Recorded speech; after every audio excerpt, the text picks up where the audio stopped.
noticieristas se sientan a la mesa. Análisis, opinión, crítica, la noticia del día. La mesa de los noticieristas. Con Milton Rojo, Javier Cabrera y Francisco Arizmendi. Los noticieristas observando en vivo.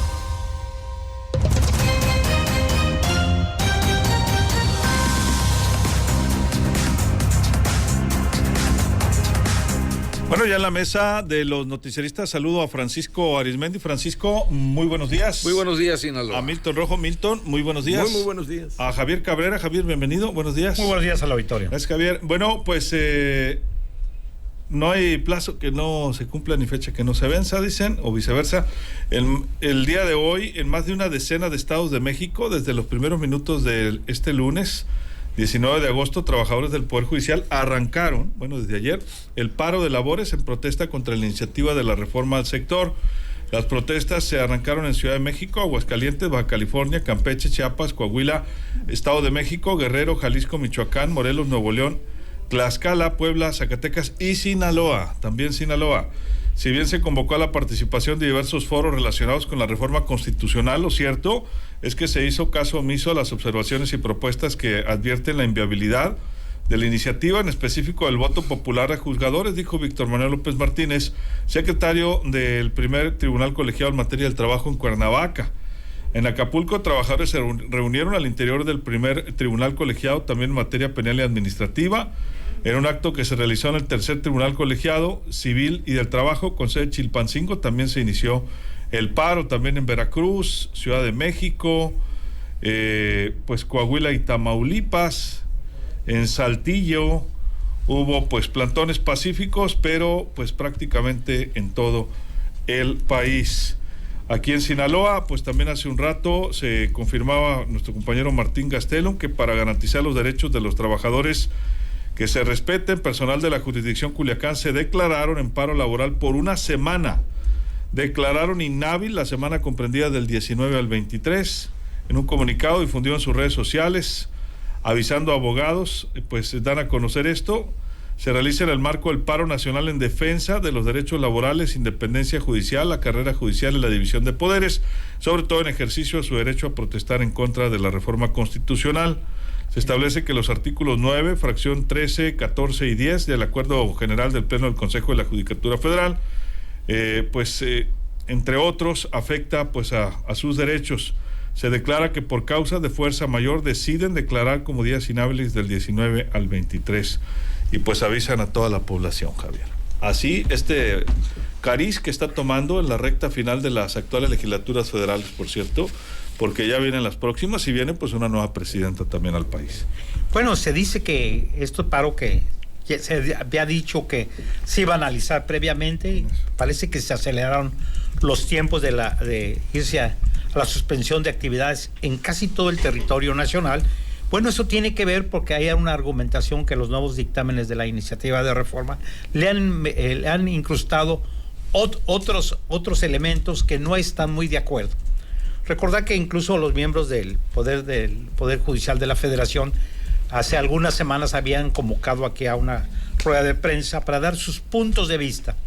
Y algunos jueces de distrito habían manifestado en este encuentro con los medios de comunicación que estaban de acuerdo que hubiera una reforma, pero que se respetara sobre todo el escalafón, la historia, los antecedentes y sobre todo la gente profesional del Poder Judicial, que fuera escalonada y nos iba a dar una explicación cómo se le hacen exámenes a gente que se va preparando, cuya aspiración es ir mejorando o escalando mejores cargos dentro del Poder Judicial, que decía que no es una situación fácil y que ellos proponían que se tuviera que hacer exámenes, tener antecedentes, tener una larga trayectoria en la vida jurídica de este país, porque decían ellos que no se puede competir con que sea solamente simpático por el sistema que se quiere establecer, de que sea a través del voto popular. Entonces aquí decía, vamos en desventaja con aquellos que son políticos, que han vivido de la vida política y que tuvieran algunas aspiraciones en convertirse en jueces. Hoy la argumentación que se da es que Morena está ejerciendo una gran presión para que aquellos jueces y magistrados que desean participar en esta contienda lo establezcan y apoyen la iniciativa bajo la argumentación de que si participan y no logran mantenerse en ese cargo, bueno, van a gozar de todas sus prestaciones como lo tiene actualmente. O también aquellos de aquí a partir del mes de agosto del 2025, si renuncian, también se les va a contemplar todos sus derechos laborales que se tienen en la actualidad. Y aquellos que no, pues va a haber reformas que se dice que van a perder todos los derechos, incluso estos fideicomisos, donde tiene una serie de prestaciones que ha sido motivo de controversia jurídica. Entonces, estos paros están metiendo en una grave situación legal en el país, porque ya incluso el presidente los ha criticado y que dice que quiere dejar a los delincuentes por fuera sin ser juzgados. Van a parar todas las actividades, aunque se dice que sí hay juzgados que van a seguir trabajando, pero a un nivel muy bajo, porque hay asuntos que tienen que sacar por cuestiones de que la ley establece tiempos fatales para dictaminar a favor o en contra. Pero bueno, con estos paros, pues imagínate. Efectivamente, si tú tienes un juicio laboral o mercantil o de cualquier asunto, pues pudiera ser que se va a alargar. O si a alguien le urge algún amparo por ahí, imagínate, Milton. Bueno, recordemos al principio del sexenio del presidente López Obrador, una de sus frases más llegadoras en su discurso político era: el Ejecutivo ya no será el poder de los poderes. O sea, como que iba a haber, dando a entender que ya el Ejecutivo no iba a tener ese peso o ese gran poder sobre los otros, sobre el Legislativo y el Judicial. Y bueno, parece ser que tiene razón. Ya no va a ser el poder de los poderes, va a ser el único poder. ¿Por qué? Porque el Legislativo, con toda la legitimación, y esto hay que decirlo, con toda la legitimación electoral que hay en favor del Movimiento de Regeneración Nacional, hay una gran representación en la Cámara, en las dos cámaras, en la Cámara de Diputados más, que bueno, la oposición está hablando de la sobrerepresentación.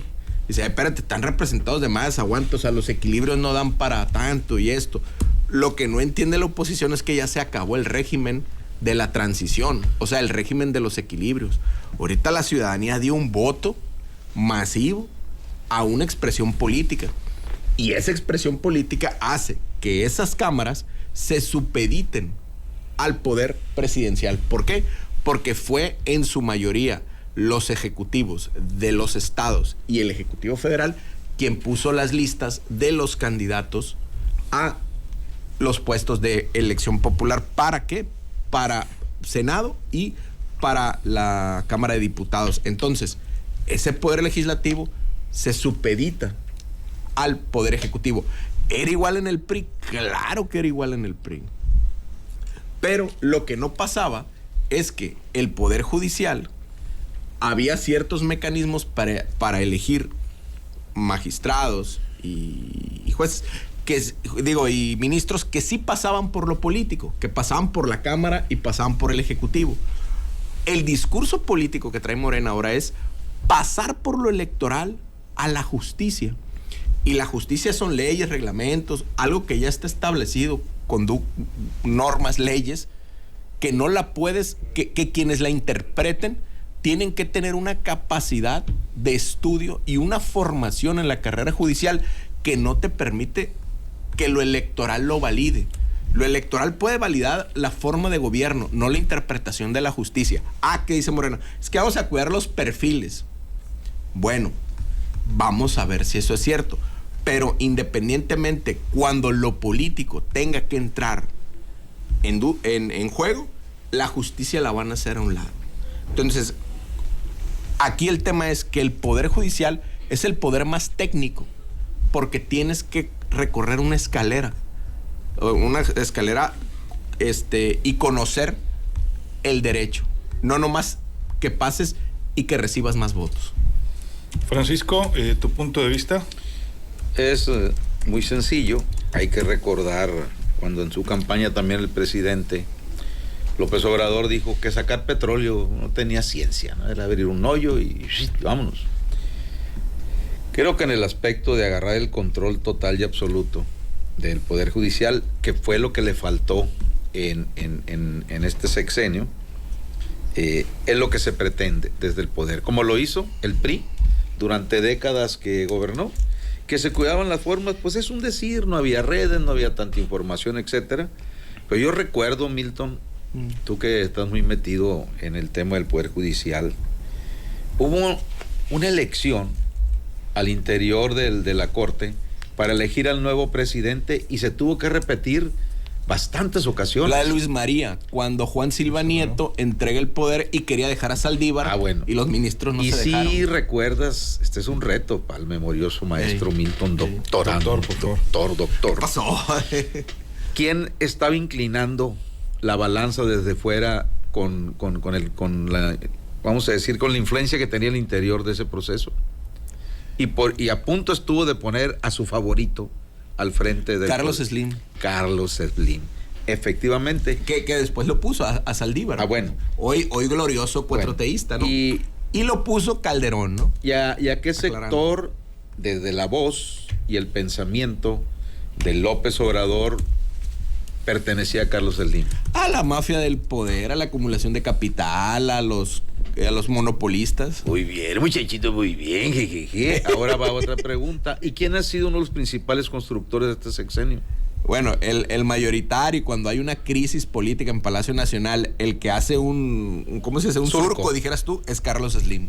Difiero. Ya no es de la mafia del poder. El ejército es el ejército, es correcto. Pero ya no es de la mafia del poder. No, ya no. Acuérdate que pasó por el arco de la transformación. Entonces, si sirve de consuelo, se puede decir, es que en el PRI era lo mismo. Bueno, pues ahora va a ser lo mismo. Como las farmacias esas similares, ¿cómo se llama? Pero es lo mismo, pero más barato. Lo mismo, pero aquí es lo mismo, pero más caro, ¿no? Así es. ¿En qué momento el presidente hizo el cálculo de empujar esta reforma constitucional? Porque la van a sacar, ¿eh? La van a sacar con la mayoría prácticamente absoluta que van a tener en las cámaras, ¿no? En el momento que dijo, vamos a ver cómo me va en la elección presidencial. Y se preparó para el plan C para hacer todo esto. Y le dio resultado. Entonces, al paso del tiempo, vamos a ver cómo lo van a capitalizar esto, si les va a dar resultado o no.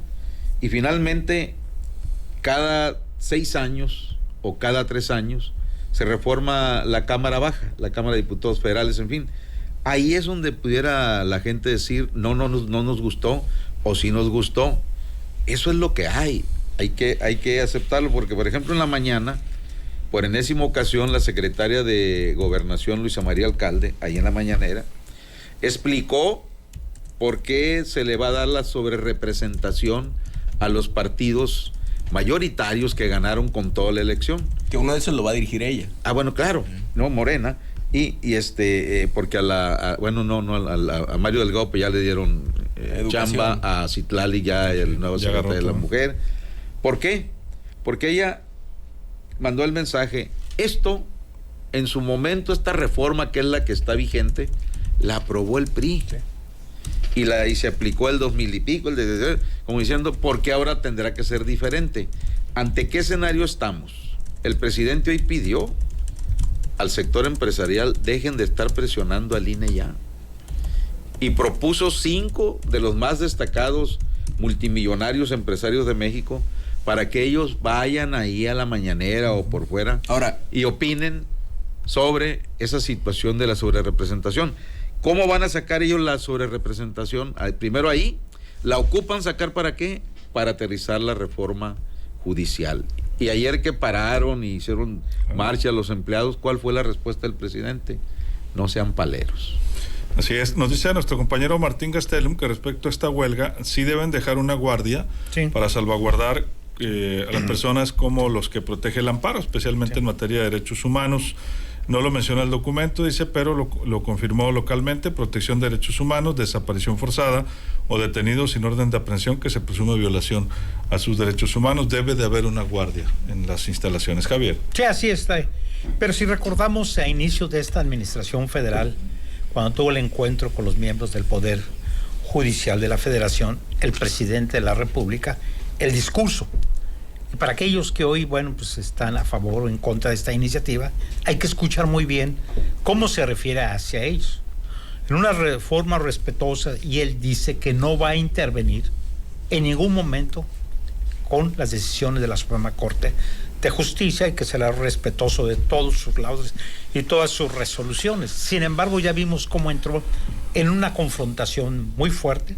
Recordar que incluso gente de Morena se mantiene todavía. Yo voy regresando de la Ciudad de México y hoy mantienen plantones constantes de mucha presión contra el Poder Judicial, bajo la argumentación de que hay una gran corrupción y que la ley se vende y que solamente es una mafia del poder.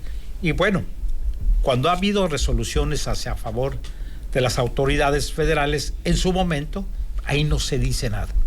Y yo creo que esta es la gran lucha que se tiene y ya los cuestionamientos que están haciendo no solamente en territorio nacional, sino en el extranjero, donde se están haciendo observaciones que dicen que México va directamente a una dictadura de un solo hombre o una sola mujer, que será ya el caso de Claudia, que, bueno, pues quieren tomar todo el control total de este país.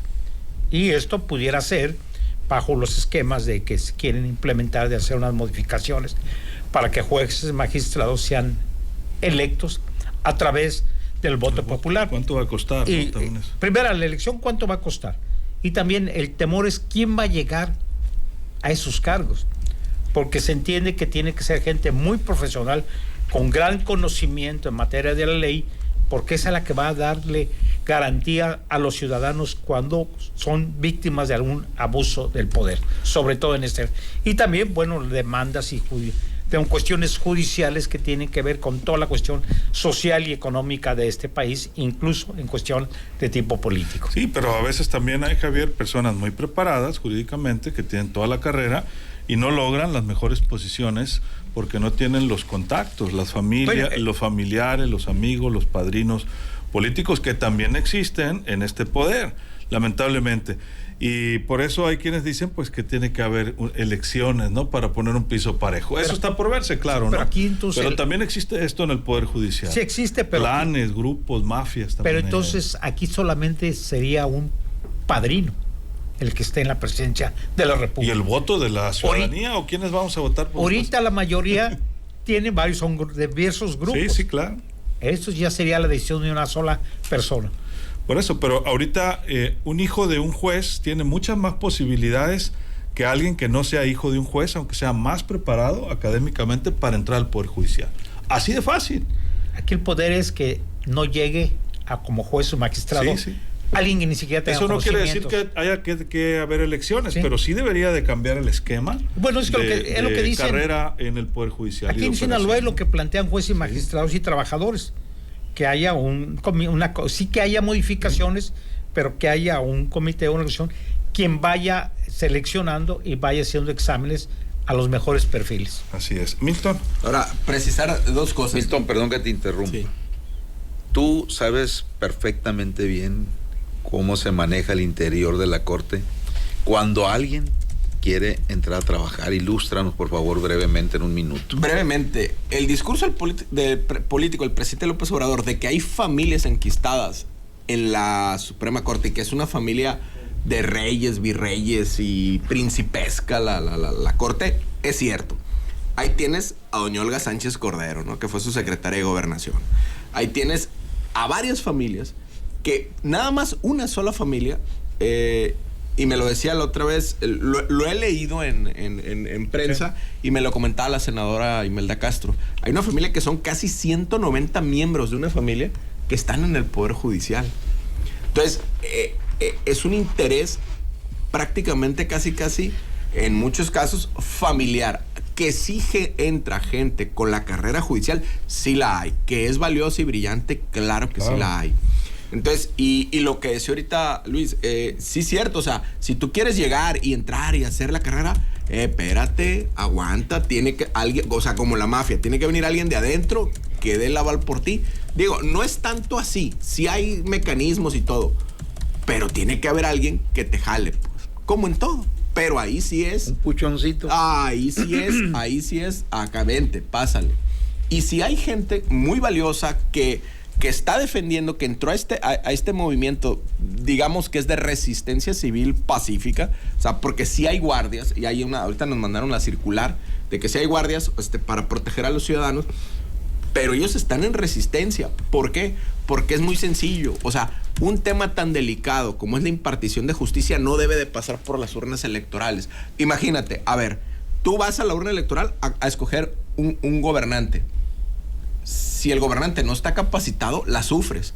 Pero en el tema de justicia, pasar por el tamiz electoral, ese es el problema. ¿En qué sí tiene razón el presidente? En que algunos jueces sí se les va la mano, y algunos magistrados, o sea, sí hay un esquema ahí de corrupción, y que hay familias en el Poder Judicial, o sea, y eso no hace que la justicia sea tan clara, tan expedita, entonces, sí tiene que haber una reforma, pero no debe de pasar por lo electoral, o sea, no abusar de tanta representación o de tanto poder político y electoral para pasarlo por la justicia. Eso es lo que no debe de pasar. Es que si el voto fuera la solución, pues no tendríamos gobernantes corruptos, Así ¿no? es. Acabamos de hablar de los gobernadores de Chihuahua, ¿no? El que estuvo en la cárcel, que va saliendo, otro que trae en orden de aprehensión, etcétera, etcétera, etcétera. Pero bueno, insisto, reitero, no es denostativo para quienes están en el Poder Judicial. Sé que inclusive muchos hijos de gente que tiene carrera ahí, que tuvo la oportunidad, pues tampoco se la regala, tienen que pasar muchos filtros, ¿no? Capacitaciones. Lo que yo digo que es más fácil para alguien que tiene un familiar en el Poder Judicial, para un abogado, que otro abogado, aunque sea más preparado, pues poder ingresar al Poder Judicial. Y eso no quiere decir, Francisco, que se vaya a solucionar con votos, ¿no? Pero habría que ver de qué manera se mejora este poder en nuestro país. Y los otros, pues ya no digamos, ¿no? Que ya regularmente hablamos mucho de ellos, el Ejecutivo y el Legislativo.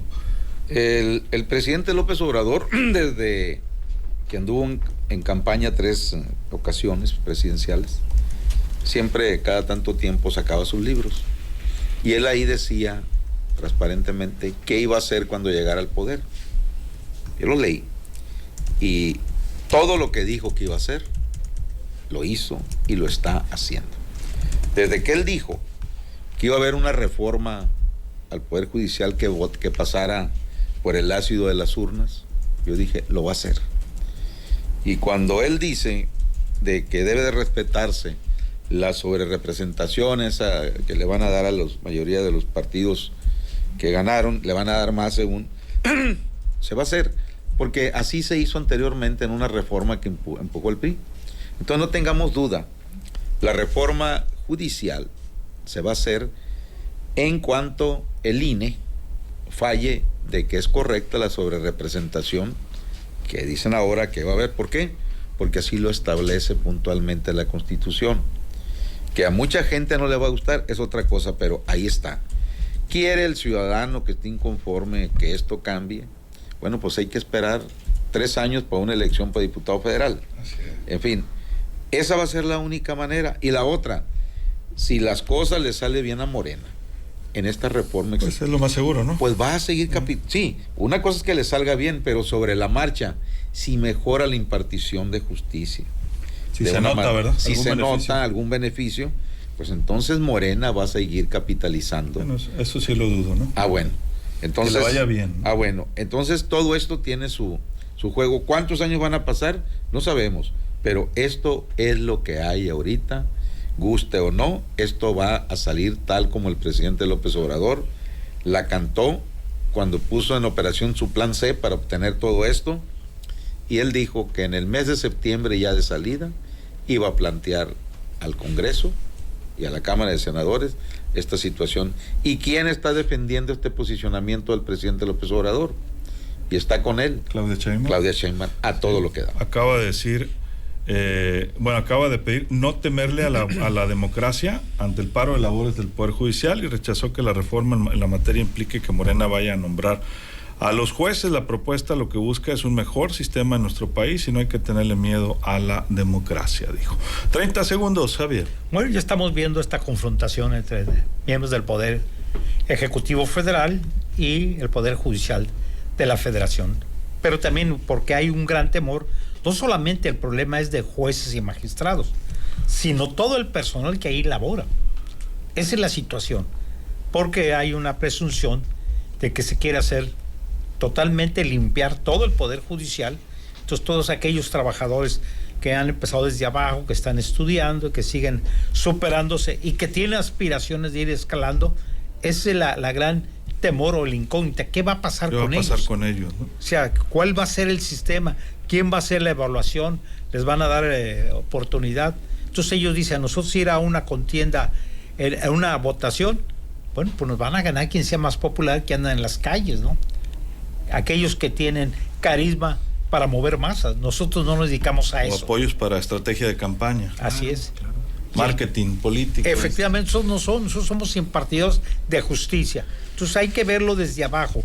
No es solamente quienes están en la cumbre del Poder Judicial, sino hay muchos trabajadores, miles que sí están temerosos de qué va a suceder con ellos, no solamente ahorita, sino su futuro, porque muchos de ellos se han ido formando, siguen estudiando y haciendo esfuerzos para ir escalando y para mejorar. Y hay que recordar, bueno, porque lo que el presidente de la República todavía en funciones critica mucho es aquellos que tienen aspiraciones a una mejor vida. Así es, Javier, muchas gracias. Muy buenos días al auditorio. Los aspiracionistas. Así es. 30 segundos, Milton. Bueno, precisar lo que decías, Javier. Lo que sí tiene, aparte, bueno, el Poder Judicial es la carrera judicial. Tú puedes entrar de intendente, estudiar Derecho y algún día vas a ser juez si recorres bien la cadena y haces todo bien. Bueno, y en cuanto a la impartición de justicia, no es una oferta electoral apetitosa, primero para los poderosos, ¿no? O sea, porque pues, los poderosos quieren justicia, pero para ellos, o sea, a favor de ellos, no la aplicación de la justicia como tal. Por eso no puede pasar por el tamiz electoral, porque no es algo apetitoso para quienes hacen, salvo que esa justicia sea a favor. 2, esos 5 notables de los que hablas, que dice el presidente Francisco, ¿qué preferirán? ¿Acumular capital o la democracia? ¿O una impartición de justicia pronta y expedita? Pues yo creo que algo que les beneficia a ellos nada más. Acumular capital. Acumular capital. Muchas gracias. Muchas gracias. Francisco, 30 segundos. Fíjate que yo recuerdo ya de salida el presidente Miguel de la Madrid hizo una visita aquí a Culiacán en el Hotel Ejecutivo. Había mucha efervescencia por una elección reciente donde el PAN a nivel local decía que le habían cometido fraude. Y sale el presidente, atraviesa el vestíbulo del hotel y un hijo de Esteban Zamora le empieza a gritar fraude, ratero, etcétera. Y Emilio Gamboa, que venía ahí acompañando al presidente, por favor, respeten.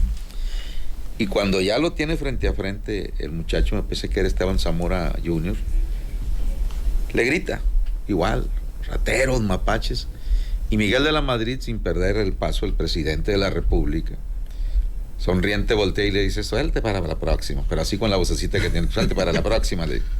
Se sube el presidente al camión presidencial, donde lo traían, y ya de acá de abajo le grita más fuerte el muchacho y se baja el jefe del Estado Mayor Presidencial, rodeado de los otros miembros, y agarra al muchacho, estaba muy joven, yo estaba ahí siguiendo la nota, y en vilo prácticamente le despegaron los pies del piso.